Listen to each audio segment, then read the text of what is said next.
Ever care হাসপাতালের সামনে রয়েছেন আমাদের সহকর্মী গোলাম মর্তুজা। তিনি এখন আমাদের সাথে সরাসরি যুক্ত হচ্ছেন। মর্তুজা, বেগম খালেদা জিয়ার শারীরিক অবস্থা সম্পর্কে আপনার কাছে কি তথ্য আছে? এই মুহূর্তে আমি অবস্থান করছি রাজধানীর এভার কেয়ার হাসপাতালে, যেখানে আজ 18তম দিনের মতো বিএনপি চেয়ারপারসন এবং সাবেক প্রধানমন্ত্রী বেগম খালেদা জিয়া চিকিৎসাধীন অবস্থায় রয়েছে। যদিও এর মধ্যে বেশ কয়েকবার তার শারীরিক অবস্থা বিবেচনা করে তাকে উন্নত চিকিৎসার জন্য লন্ডনে নিয়ে যাওয়ার পরিকল্পনা করা হয়েছিল। প্রথমত এয়ার অ্যাম্বুলেন্সের কারিগরি ত্রুটি এবং পরবর্তীতে তার শারীরিক অবস্থার যেই সক্ষমতা, সেই সক্ষমতা অর্জন এত বড় যাত্রার জন্য সেটির ব্যাপারে আসলে মেডিকেল বোর্ডের সিদ্ধান্তের জন্য অপেক্ষা করতে হয়েছে। এবং বর্তমানে তিনি যেহেতু এভার কেয়ার হাসপাতালেই রয়েছেন, এখানে দেশি এবং বিদেশি যে চিকিৎসকদের বোর্ড রয়েছে, এই মেডিকেল বোর্ড কিন্তু তাকে নিয়মিত পর্যবেক্ষণ করেছেন, যেটি আমরা ব্রিফিং এর মাধ্যমে জানতে পেরেছি। বেগম খালেদা জিয়ার যিনি ব্যক্তিগত চিকিৎসক ডক্টর AZM জাহিদ হোসেন, তিনি আমাদেরকে যেমনটা জানিয়েছিলেন। এবং তার শারীরিক অবস্থা এখনো অপরিবর্তিত অবস্থায় রয়েছে।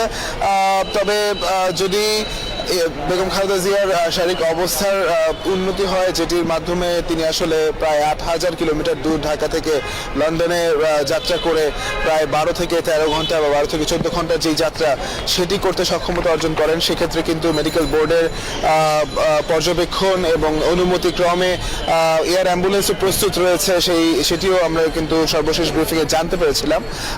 তবে এখন আসলে সে ধরনের পরিকল্পনার কথা আমরা আসলে শুনতে পাইনি, যেহেতু খুব সম্প্রতি আমরা কোনো ব্রিফিং পাইনি। বেগম খালেদা জিয়ার শারীরিক অবস্থা সম্পর্কে যদি নির্ভরযোগ্য এবং নির্ভুল তথ্য দিতে হয়, সেক্ষেত্রে আমাদের কাছে শুধুমাত্র তার যিনি ব্যক্তিগত চিকিৎসক, তার মাধ্যমে আসা তথ্যগুলোই আমরা মূলত গণমাধ্যমে প্রচার করছি।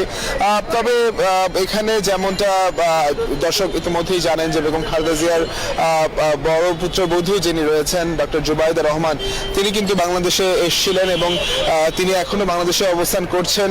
প্রায় প্রতিদিনই তিনি এভার কেয়ার হাসপাতালে আসছেন, মেডিকেল বোর্ডের সাথে সমন্বয় করে বেগম খালেদা জিয়ার শারীরিক পরিস্থিতির ব্যাপারে কিন্তু তারা সিদ্ধান্ত নিচ্ছেন, সেটি পর্যবেক্ষণ করে তার জন্য যেই জরুরি বা প্রয়োজনীয় যেই চিকিৎসা, সেটি কিন্তু আসলে প্রদান করছেন। এবং এরই সাথে আসলে আমরা যেমনটা দেখেছি যে হাসপাতালের বাহিরের অবস্থা যদি আমি কিছুটা আপনাকে বলি, হাসপাতালের বাহিরে যেই নিরাপত্তার কথাটি বারবার বলা হচ্ছিল, সেই নিরাপত্তার চাদর কিন্তু এখনো রয়েছে। যেহেতু তিনি একজন ভিভিআইপি, সেই ভিভিআইপি মর্যাদার নিরাপত্তা কিন্তু তার জন্য অব্যাহত রয়েছে হাসপাতালের ভেতরে। SSF এর সদস্য থেকে শুরু করে হাসপাতালের বাহিরে পুলিশ, APBN, বিজিবি এবং বিভিন্ন বাহিনীর সদস্যরা, তারা কিন্তু আসলে এখানে তাদের দায়িত্ব পালন করছেন। তবে আমাদের অপেক্ষা মূলত একটি ব্রিফিং এরই এখন, কারণ সেই ব্রিফিংটি হলেই আমরা নির্ভুল তথ্য দর্শকদের কাছে পৌঁছে দিতে পারবো। এবং বিএনপি মিডিয়া সেল থেকে বারবার বলা হচ্ছে যে সোশ্যাল মিডিয়ায় যেই গুজব ছড়ানো হচ্ছে বা অপতথ্য প্রচার হচ্ছে, সেটি যেন আসলে সেটি থেকে যেন আসলে দেশের মানুষ বিরত থাকেন। শুধুমাত্র এই গণমাধ্যমেই, মূলধারার গণমাধ্যমেই যেই তথ্যগুলো তাদের মাধ্যমে আসবে, সেটি যেন আসলে বিশ্বাসযোগ্য বলে বিবেচিত হয়। এই ছিল রাজধানীর এভার কেয়ার হাসপাতাল থেকে আমার কাছে সর্বশেষ। শেলি, ফিরছি আপনার কাছে। ধন্যবাদ মর্তুজা আপনাকে।